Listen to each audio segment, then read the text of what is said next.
aider l'enfant à cesser de jouer des rôles. Quand un enfant est perçu, étiqueté, l'enfant lent, l'enfant turbulent, placez-le dans des situations qui lui permettent de se voir d'un œil différent, c'est-à-dire lui donner des responsabilités.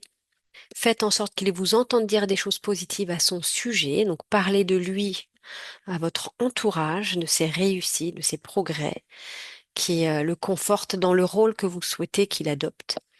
Agissez comme vous aimeriez qu'il apprenne à le faire. C'est la fameuse formule. Ce que je suis et ce que je fais est égal à ce que j'enseigne. Ça veut dire qu'on essaye d'inspirer ce qu'on a envie que nos enfants fassent en acte. C'est-à-dire que on s'applique à soi-même ce qu'on attend de nos enfants. Rappelez-lui ses réussites passées, ses bons coups. Mais je me souviens que quand tu avais tel âge, tu savais prendre soin de tes jouets et je sais que tu es encore capable de le faire. Quand il reprend son ancien rôle, exprimez-lui vos sentiments et vos attentes. Donc, c'est l'occasion de parler aussi de vos valeurs, des règles qui sont importantes dans votre famille. Et enfin, recherchez des occasions de lui présenter une nouvelle image de lui-même. Vous aviez l'exemple, il me semble, de demander à l'enfant de prendre un tournevis pour qu'il vous aide à monter un meuble.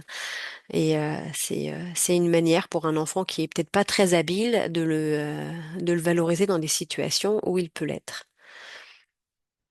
Je vous propose peut-être de me partager quelles sont vos réflexions et vos expériences par rapport au thème des étiquettes. Un de vos enfants a-t-il été confiné à un rôle à la maison par des amis, par ses grands-parents, j'ajouterais par un enseignant? Alors, est-ce que un de vos enfants a été confiné dans un rôle à la maison? Je pense qu'on en a même un peu parlé la dernière fois, ou par des amis ou par ses grands-parents. Et quelles sont les habilités que vous aviez utilisées ou que vous pensez pouvoir utiliser si vous n'êtes pas lancé pour que l'enfant puisse se voir différemment?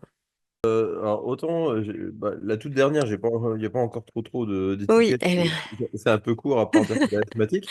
Oh, Mais mais c'est je sais pas si tu te souviens, j'ai lu l'histoire de l'enfant qui naît entêté. Il n'avait pas une demi-minute, hein. Ça peut enfin, arriver très tôt. là, pour le moment, elle est juste asthmatique. Oui.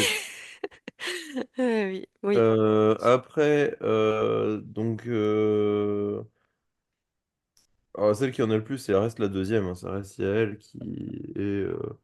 Alors, Et ce confinement de rôle, est-ce qu'il est attribué par les parents, par des amis? Est-ce que c'est par de la euh, famille?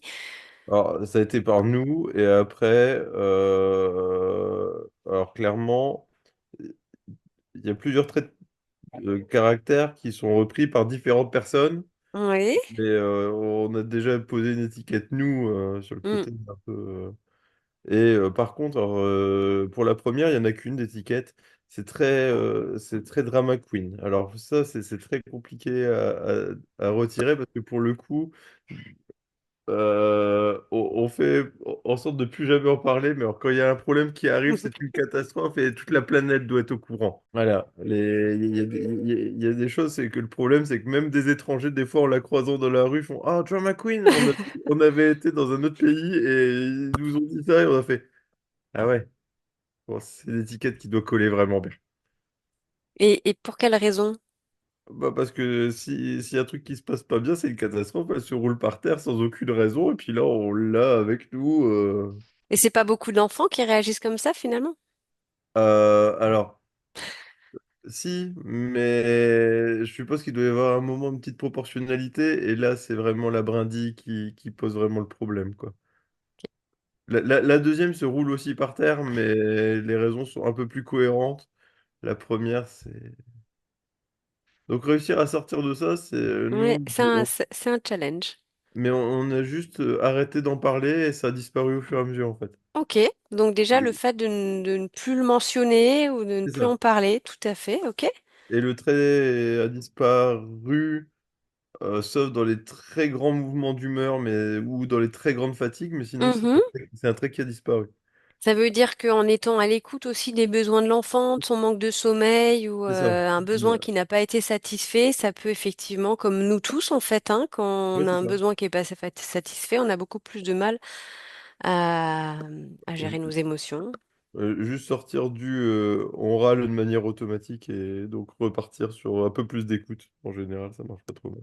Mhm. Par Ok. contre, pour la deuxième, le problème, c'est que par contre, même en étant à l'écoute, il n'y a pas de coup de frein de son côté. Là, la deuxième, c'est en création. On cherche, mais on n'a pas encore réussi. Et alors, tu peux peut-être partager, c'est-à-dire, c'est quoi l'étiquette? Ah bah le problème c'est que est-ce qu'on est dans du pur étiquette ou du étiquette plus ou moins pâteau C'est pas, oui, oui, c'était par rapport à donc euh, l'alimentation. donc c'est ça l'alimentation c'est elle est difficile elle mange rien Mhm. donc Ça, c'est voilà l'étiquette. donc ça serait l'étiquette. Chez les grands-parents c'est ah bah c'est bien elle a pris le relais de sa mère Mhm. parce que sa maman était pareil petite apparemment D'accord. Ouais, et donc l'étiquette c'est qu'elle va être difficile et qu'elle a le même caractère que sa mère elle est devenue l'étiquette automatique. ouais, ouais. Donc ça, à déconstruire, ça risque d'être compliqué. Donc ici, en tout cas, j'essaie d'éviter de dire au plus possible, t'es comme ta mère. Parce que Bien sinon, sûr, bah c'est déjà, ouais, non, mais c'est déjà important, hein, donc parce que voilà. c'est quelque chose après qu'on porte toute sa vie, de se dire, maintenant, en fait, je suis différente. Et Donc j'essaie de. est-ce que vous avez d'autres idées pour, pour sortir de cette étiquette? Parce que comme tu le décris, c'est vraiment une étiquette. Elle est difficile, elle est comme sa mère. Là, on parle pas du tout de difficultés alimentaires, on parle Là, là d'un où comportement. là où proportionnellement, par exemple, bon, toujours c'est au sujet de Mhm. l'alimentation, mais elle était lente. Bah, l'idée qu'elle est lente, oui, bon, bah, ça peut. Mais au lieu de coller une étiquette, on lui a juste mis un minuteur parce que ça ne met pas de mots. Oui, On fait un acte et on essaie de trouver une solution. oui, Ouais, la légendaire tartine de 10 minutes le matin, c'est compliqué, quoi. oui, oui, Alors, on lui a mis son chrono, elle a 8 minutes pour chaque tartine, ce qui est quand même relativement gentil, hein, parce que oui. ça reste des carrés Harris, hein, faut pas déconner. Mhm. Parce qu'elle a besoin de temps, du coup, pour manger. Ah ouais, c'est infini. Ça peut être Ouais. infini. Mm. Donc voilà. Oula. On peut pas sortir d'une difficulté, hein. Et comme vous l'avez dit, il y a quand même quelque chose qui est héréditaire. Mais le fait que ça en devienne une étiquette, ça renforce peut-être, ça prend des proportions. Tu parlais de proportions avant, et peut-être que on peut aider un enfant qui a une difficulté avérée par rapport à des troubles de l'oralité, à des difficultés alimentaires. Moi, j'en connais qui sont adolescentes, qui ont 17 ans aujourd'hui et qui vivent très très bien avec ça, parce que d'une, il n'y a pas d'étiquette, il n'y a pas de jugement, et qu'elle peut simplement expliquer. Là, il se trouve que c'est lié à sa vie in utero. Il y a eu un traumatisme à la naissance. Liquide amniotique qui était passé et que la naissance qui était prévue a été erronée et que bébé allait rester trop longtemps et que le liquide amniotique a été toxique. Et qu'à la naissance, ça a été très compliqué et du coup, elle a ces grosses difficultés de l'oralité alimentaire et qui sont liées à sa naissance. Et aujourd'hui, elle le vit très bien et ça fait partie de sa particularité. Et en même temps, elle trouve des alternatives et des compensations. Bon, Donc, je ça nous trouve, faisait oui, penser. oui, On a un cas dans notre famille aussi d'un enfant comme ça d'accord. qui pour manger une compote pompote mettait entre 1 heure et demie et 2 heures. Voilà. Ouais. 5 minutes. Ah, bon, j'exagère toujours. Mais quand 45 même, minutes, allez. c'est C'est très sûr long pour que, une compote. Et pareil, trouble de l'oralité, Avec prise en charge avec prise en charge par une orthophonique. orthophoniste oui, qui l'a fait travailler Oui. sur ça et ça l'a grandement aidé. c'est Ah vrai. oui. Ah ouais, ouais. Euh, Ah oui, Cette prise peut-être. en charge par une ortho pour travailler la bouche et pour travailler tout ça, Ah lui a permis oui, de récupérer par ouais, rapport à tout à ça. Donc, fait. ouais, ça me faisait C'est des penser un choses peu à qu'on ça. n'imagine pas forcément quand on a des difficultés avec des enfants. Nous, on se dit que c'est lié à leur tempérament, que c'est lié à l'éducation qu'on leur donne, et qu'il peut réellement y avoir des freins et des troubles qui s'accompagnent en fait. Et c'est vrai que là, je pense que le job du parent, c'est de l'aider à vivre avec ça, sans tomber dans des étiquettes qui l'enferment et des étiquettes qui le feraient souffrir en fait. Parce que vivre dans une société qui n'est pas toujours tolérante avec les différences, eh bien, c'est là toute notre mission, c'est d'essayer de leur redonner confiance et de les accompagner. Voilà. pour trouver des solutions. Un enfant qui prend le temps de manger aujourd'hui, j'aimerais dire que ce soit pas que pour manger, hein, c'est qu'on prend plus le temps pour rien du tout.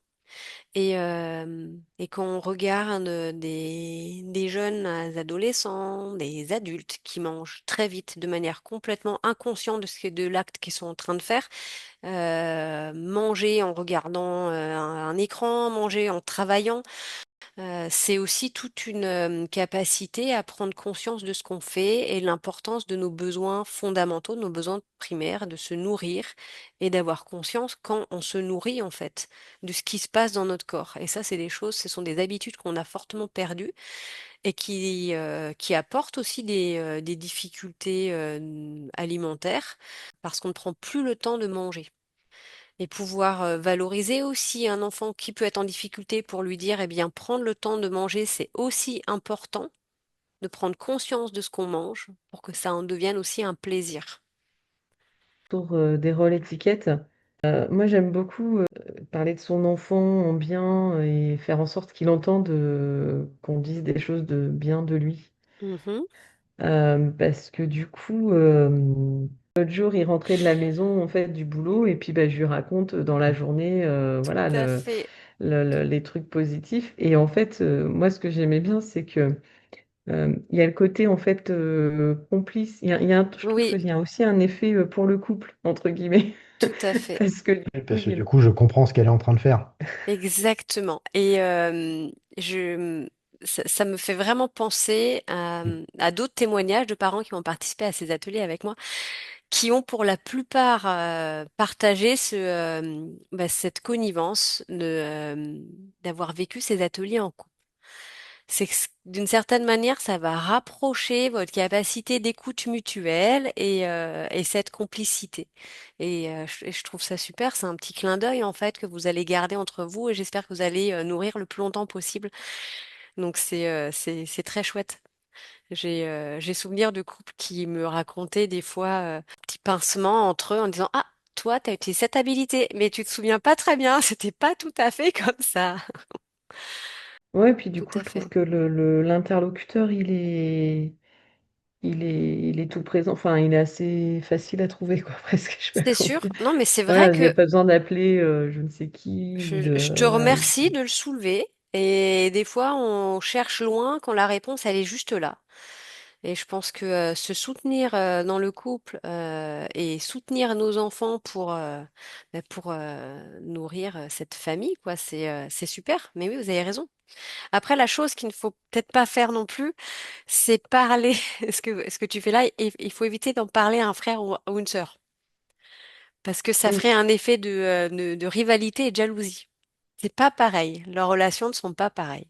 Mais parler effectivement à l'un des parents pour valoriser le comportement de l'un et de l'autre, ça c'est une très bonne chose. Et comme je l'avais souligné, c'est aussi important peut-être de ne pas trop insister en présence des autres enfants pour éviter cette jalousie. Mhm, Ou alors il mhm. faut réussir à embrayer, à enchaîner avec une autre valorisation d'un autre enfant pour que chacun ait sa part. Et ce qui est en fait pas toujours facile parce que l'équité c'est pas l'égalité quoi. C'est pas parce qu'on apporte quelque chose à un enfant qu'il faut absolument compenser tout de suite avec l'autre parce que chaque enfant est unique. Mais c'est être juste en fonction de leurs besoins. Donc c'est vrai qu'un enfant n'a pas encore la maturité nécessaire pour comprendre ces subtilités. Donc c'est important de les complimenter un peu séparément, je dirais.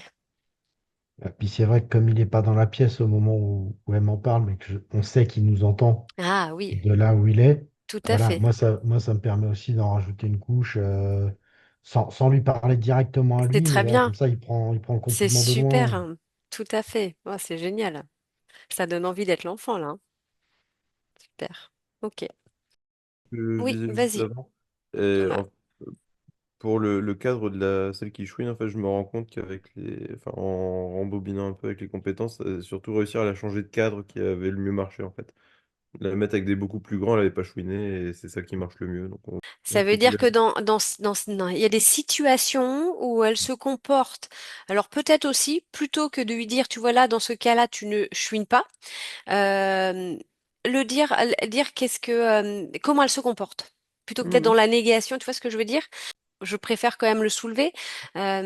Si tu dis à ton enfant, eh bien, je m'aperçois que dans cette situation, par exemple, quand tu es avec des plus grands, c'est vraiment intéressant de voir la posture de grand que tu prends. On a presque l'impression que tu as le même âge qu'eux. C'est ça. Comment tu fais?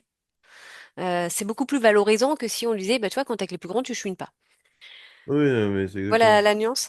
Et à l'inverse, bah oui, quand même dire, Tu bah, quand gagnes je en te... autonomie, tu sais faire plein de choses, Exactement. tu lui montres que tu suis exactement comme les autres, Mm, c'est très agréable. et quand elle se retrouve avec des petits, est-ce qu'elle se met pas aussi au niveau? Donc, c'est pour dire, mais peut-être que les petits auraient besoin que tu te comportes comme une enfant de ton âge parce que ça les aiderait d'avoir une plus grande aussi qui les guide et qui les aide.